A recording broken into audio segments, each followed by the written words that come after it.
अस्सलाम वालेकुम dear viewers, उम्मीद है खैरत से होंगे। आज हम lecture number 5 class 9th chapter number 1 discuss करेंगे और हमारे पास मेन जो टॉपिक है उसका नाम है सिंबल ऑफ एलिमेंट्स।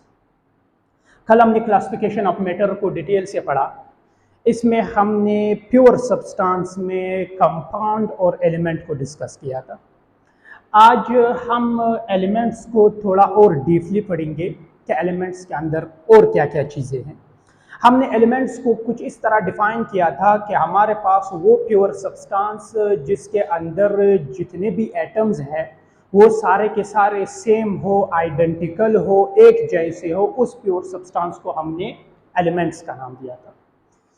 आज हम इसको थोड़ा और एक्सप्लेन करेंगे।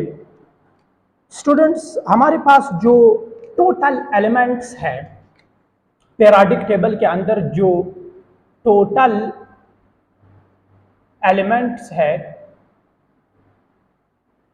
इनका तादाद है 118, यानी 118 टोटल एलिमेंट्स है हमारे पास। इन 118 में से कुछ एलिमेंट्स जो है वो नेचुरल है, कुछ एलिमेंट्स जो है वो नेचुरल है और कुछ एलिमेंट्स जो है वो आर्टिफिशियल है। कुछ एलिमेंट्स जो है वो आर्टिफिशियल है, यानी कुछ को मसनूई तौर पर मुख्तलिफ प्रोसेस की मदद से तैयार किया गया है और कुछ कुदरती तौर पर पहले से पाए जाते हैं और उसको मुख्तलिफ प्रोसेस से एक्सट्रैक्ट किया है।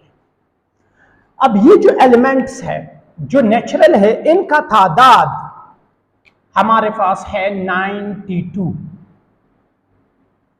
92 एलिमेंट्स ऐसे हैं जो कि नेचुरल है, और जो आर्टिफिशियल है इनका तादाद है आई थिंक 26, क्योंकि 118 में से 92 निकाले 26 रहते हैं। तो ये जो 26 एलिमेंट है पीरियोडिक टेबल में वो आर्टिफिशियल है और 92 एलिमेंट्स ऐसे हैं तो वो नेचुरल है। टोटल मिलाकर के 118 एलिमेंट्स बनते हैं। अब इनमें फिर मजीद ये जो 92 और 26 एलिमेंट्स है या टोटल जो 118 एलिमेंट्स है, ये पीरियोडिक टेबल में 3 स्टेट्स ऑफ मैटर में पहले से मौजूद है। 3 स्टेट्स ऑफ मैटर में पाए जाते हैं।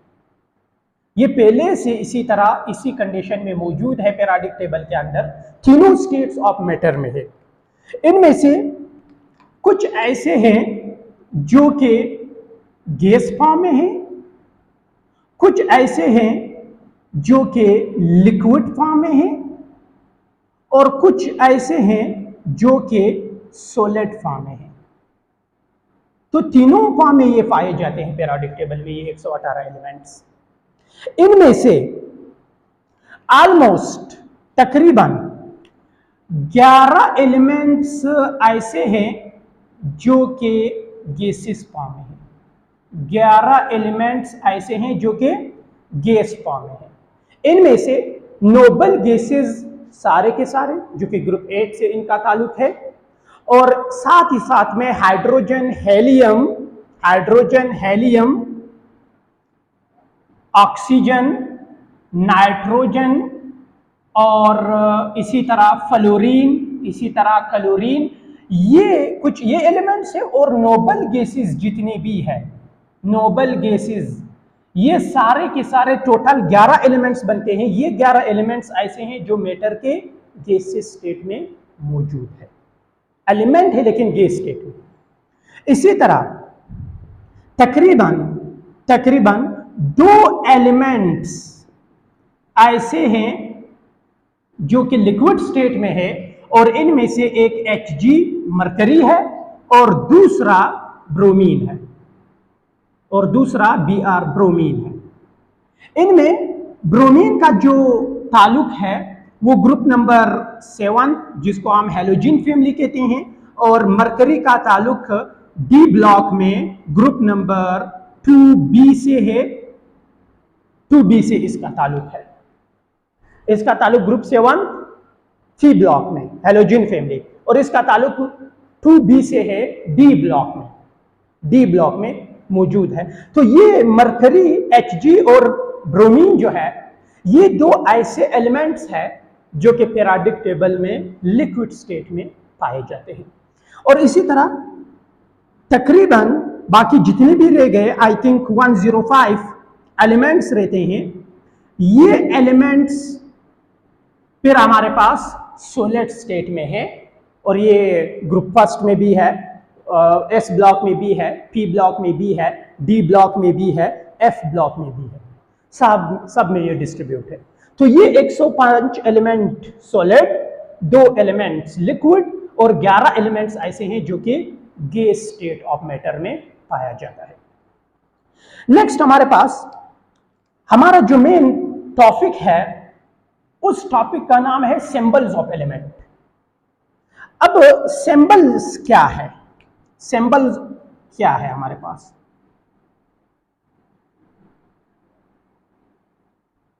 सिंबल हमारे पास a short hand way, a short hand way to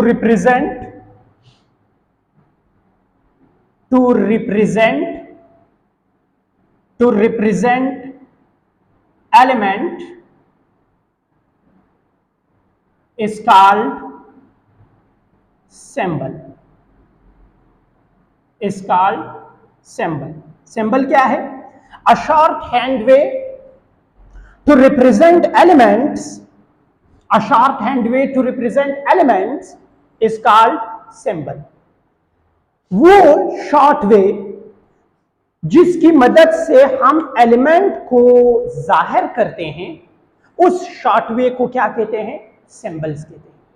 periodic table जो हमारे पास है, इनमें सारे के सारे एलिमेंट्स जो है, इनको रिप्रेजेंट किया गया है बाय सिंबल्स। हर एक एलिमेंट का सिंबल लिखा होता है। हाइड्रोजन के लिए H, ऑक्सीजन के लिए O, नाइट्रोजन के लिए N, नाम भी नीचे लिखा होता है, लेकिन इसके साथ आसानी के खातिर उन्होंने सिंबल्स लिखा है। अब सिंबल्स क्यों लिखे हैं? देखिए स्टूडेंट्स, अब अगर ये सिंबल्स हम नहीं लिखते, फर्ज करें जब एलिमेंट्स आपस में रिएक्शन करते हैं, जैसे कि सोडियम क्लोराइड बनता है, अब इसका पूरा नाम हमें लिखना पड़ता। अब जब भी ये फार्मूला हम देखते हैं, हम अंडरस्टूड है कि ये सोडियम क्लोराइड है। जब भी हम ये फार्मूला देखते हैं, हमें पता चलता है ये वाटर है। जब भी हम ये फार्मूला देखते हैं, हमें पता चलता है कि ये कार्बन डाइऑक्साइड गैस है। जब भी ये फार्मूला हम देखते हैं CH4, हमें पता चलता है कि ये मीथेन गैस है। अब अगर इसका पूरा नाम हम लिखते हैं सोडियम क्लोराइड डाइहाइड्रोजन डाइहाइड्रोक्सी, अब ये वाटर है। इसी तरह कार्बन डाइऑक्साइड, अब इसका पूरा नाम लिखना बहुत टाइम भी लेता है और दूसरा जगह भी ज्यादा गिरता है। तो इसलिए हम इस फार्मूले में एलिमेंट का शॉर्ट फॉर्म लिखते हैं, जिसको हम क्या कहते हैं? सिंबल कहते हैं। तो इसीलिए सिंबल की जरूरत पड़ी ताकि आसान हो जाए हमारे लिए और हम इसको आसानी से याद कर सकें। अब पीरियोडिक टेबल में जितने भी एलिमेंट्स हैं, वो सब के सब सिंबल से रिप्रेजेंट किए गए हैं। याद रखो, ये जो सिंबल्स था, ये जो सिंबल्स है हमारे पास पीरियोडिक टेबल में, ये सबसे पहले डाल्टन ने यूज किए थे। सबसे पहले डाल्टन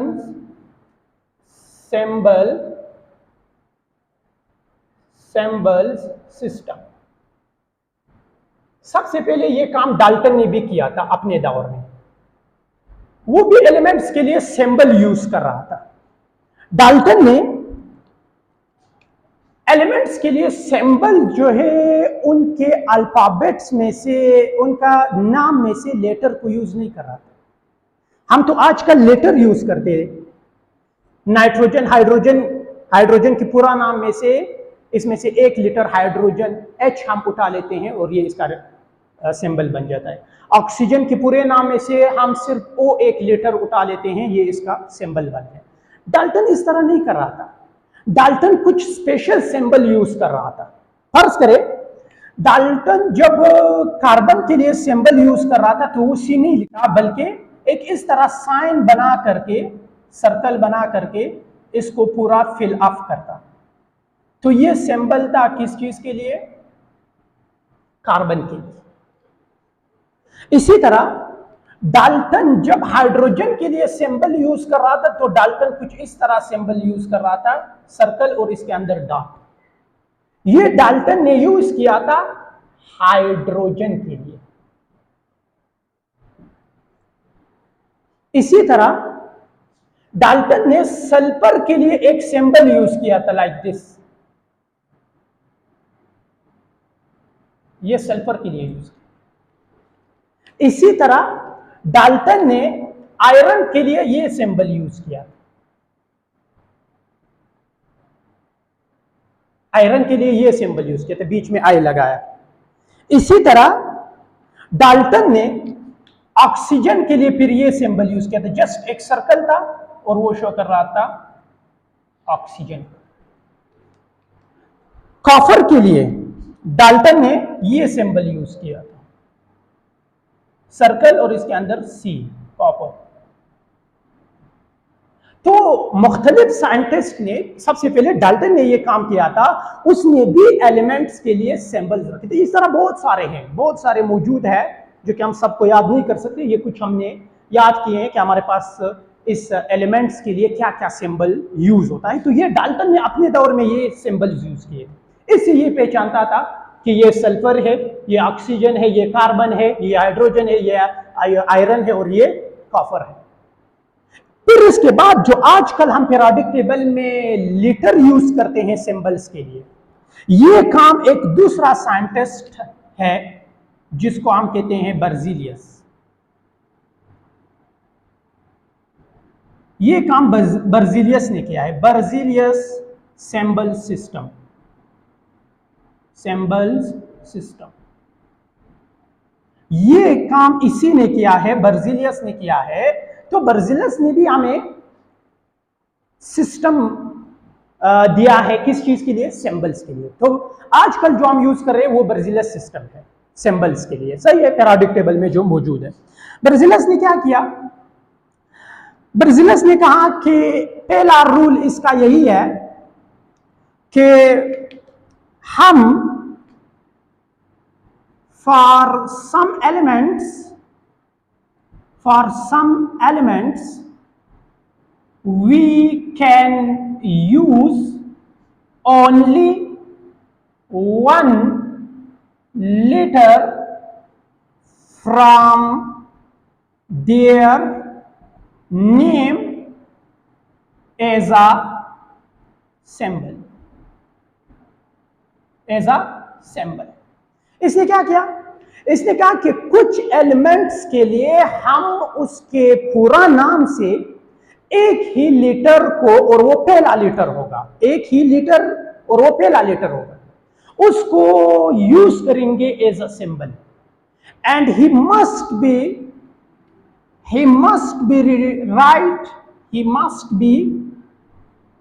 रिटन इन कैपिटल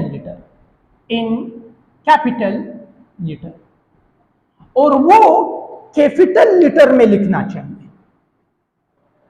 कुछ एलिमेंट्स के लिए हम इसके नाम का पहला वर्ड, पहला letter as a symbol use करेंगे और उसको कैपिटल अल्फाबेट्स में लिखेंगे। मिसाल के तौर पर, एग्जाम्पल फर्ज करें, हाइड्रोजन के लिए हम H यूज करते हैं। अब जब भी H आ जाता है कैपिटल, हम कहते हैं हाइड्रोजन पीरियोडिक टेबल में।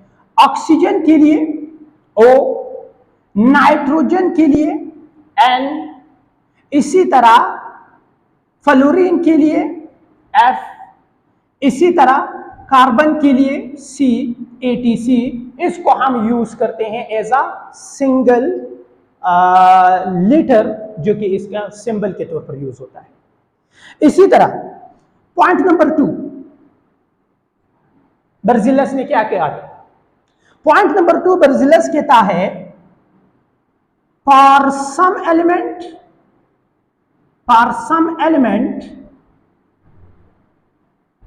we use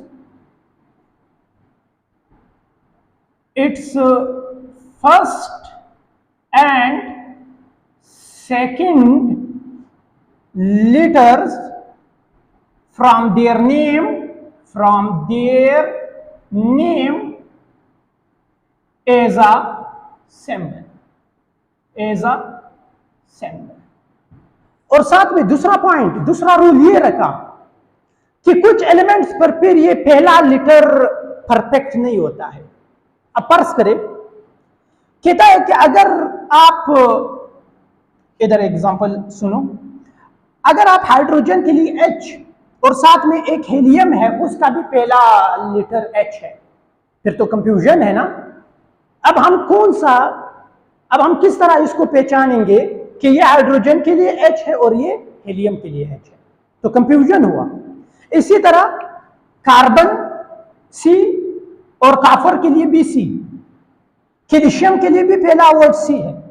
अब हम किस तरह पहचानेंगे कि इनमें से कौन सा C कार्बन के लिए है, कौन सा कैल्शियम के लिए है, कौन सा कॉपर के लिए? तो इस कंफ्यूजन को दूर करने के लिए इसने दूसरा रूल पेश किया कि कुछ एलिमेंट्स के लिए आप इसके नेम से पहला और दूसरा लेटर यूज करो एज अ सिंबल। और वो किस किस एलिमेंट्स के लिए हम यूज करते हैं? हाँ, और ये भी बताया कि पहला वर्ड कैपिटल लिखो, दूसरा वर्ड जो है उसको स्मॉल लिखो। पहला और दूसरा, फर्स्ट एंड सेकंड वर्ड होगा, कहीं और से नहीं होगा। Let's suppose like lithium Li, पहला कैपिटल दूसरा स्मॉल। कैल्शियम Ca, पहला कैपिटल दूसरा स्मॉल। हेलियम पहला कैपिटल दूसरा स्मॉल। तो इस तरह बहुत सारे एलिमेंट्स हैं जिसके लिए हम पहला और दूसरा वो लेटर यूज करते हैं एज अ सिंबल। इसी तरह कंफ्यूजन फिर से पैदा हुआ, फिर से एक कंफ्यूजन आया कि ठीक है पहला और दूसरा लेटर भी आपने यूज किया, लेकिन फिर से एक मसला आ रहा है। और मसला क्या है? उन्होंने कहा हम किस तरह आइडेंटिफाई करेंगे, किस तरह पहचानेंगे कि अब Ma और Ma, मैग्नीशियम का नाम है Mag, मैग्नीशियम, और मैंगानीज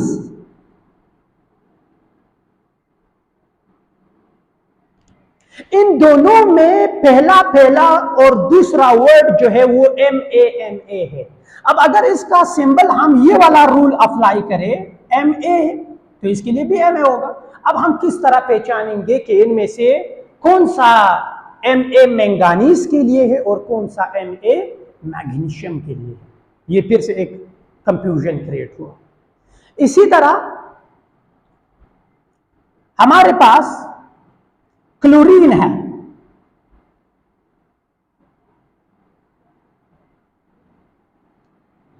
और इसी तरह कॉपर है। फिर से मैंने कहा था कि इसमें क्या आ रहा है? Cc। अब हम किस तरह पहचानेंगे? तो इसीलिए इस बंदे ने क्या कहा, एक तीसरा रूल पेश किया कि आप for some element we use its first letter and the second letter and third letter from its name as a symbol, तो थर्ड रूल इसने क्या पेश किया कि कुछ एलिमेंट्स के लिए फिर आप इस तरह करो कि उसका नाम का पहला वर्ड और तीसरा लेटर, पहला लेटर और तीसरा लेटर यूज करो एज अ सिंबल।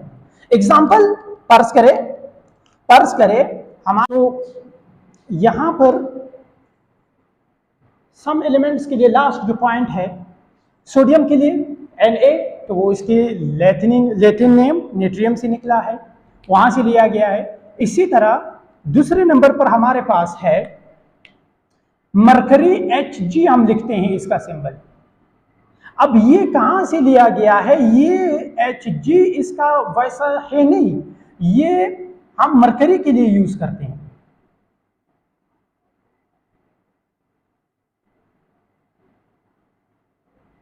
अब ये कहां से उठाया गया है? ये बेसिकली इसके इंग्लिश लैटिन नेम हाइड्राजीरियम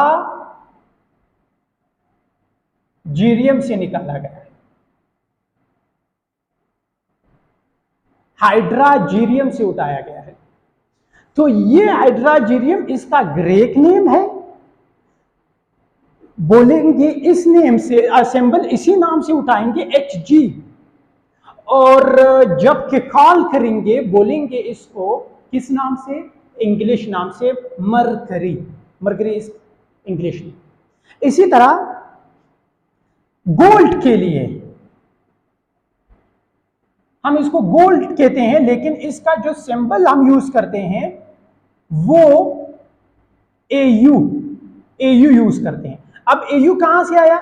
इसका ग्रीक नेम एरियम से यहां से उठाया गया है, तो इसलिए हम इसको कॉल करते हैं इंग्लिश नेम से, बट इसका जो सिंबल है वो उसका लैटिन नेम एरियम से उठाया गया है, AU। इसी तरह सिल्वर का Hg वहां से लिया गया है, अर्जेंटम इसको कहा जाता है। तो ये सारे सिंबल्स हमारे पास मौजूद है पीरियोडिक टेबल में।